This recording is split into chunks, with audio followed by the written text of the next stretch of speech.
Hi everyone, hope you're well. This week we've sent out a timetable for both reception and year one with some suggested activities on, but I still thought I'd keep these videos going because I know lots of you have said you found them useful. So I thought I'd still do some activities each day so that you could either do these instead of or as well as just whatever you feel works best for you. The first activity is a writing spelling activity, and Rabbit here has been trying to write some of his tricky words, only he's found it a little bit difficult. So the activity is we're going to need to help Rabbit. And the idea is so I've written some tricky words, and what I've done is for most of them I've written them how they sound. So you can see I've done was. So if the children were to spell was as it sounds, they would probably write, and this is a common error that sometimes they make, is writing it WOS as was. And the idea for this is they would just have a look and see if they could spot any of the mistakes that Rabbit has made.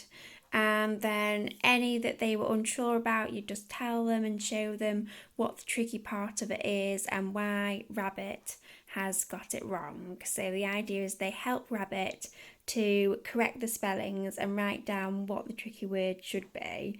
And then as you're doing it, you can discuss why they're tricky words. So you could look at the said and say, oh, said is tricky because that middle sound sounds like it's an when actually it's made with an a and an I. So you can just be discussing it as you're correcting them. And this is quite nice because they often think it's quite funny that Rabbit has made some mistakes and that they need to then help him, and they quite enjoy being able to help Rabbit to mend the mistakes.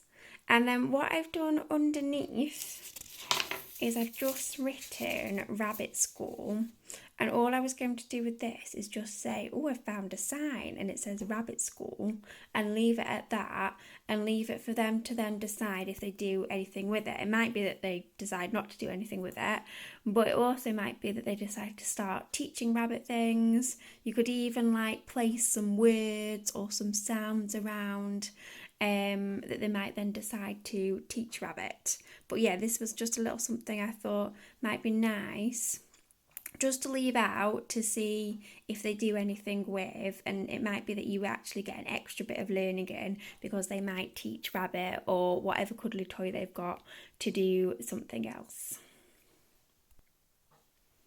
Then the next activity is a number activity, and it's a doubling game. So what I've done is I've drawn an outline of a ladybird, and then next to it we've got some raisins. And I would just start by explaining what doubling is. So when you double a number, we need the same amount, two of the same amount. And then I'd explain that we're going to be playing a doubling game with the ladybird and with its wings. So we need the same amount on each wing. So we're going to start by doubling 2. So I'm going to get 2 raisins and pop them on this side. And then I'd say, right, if we're doubling 2, what are we going to need on the other side? And then guide them to get 2 raisins for the other side. And then finally you could end by maybe underneath just writing the equation, the doubling equation. So 2 add 2 is equal to 4. And then you could do it again just with different numbers. This game is great for both reception and year one because the better they get with their number ones, the easier it is when they start to add larger numbers. And also, as they get higher up, we start talking about adding near doubles and how they can use their knowledge of doubles to help them solve other number problems. So it's great for them to be really good at this, both in reception and year one.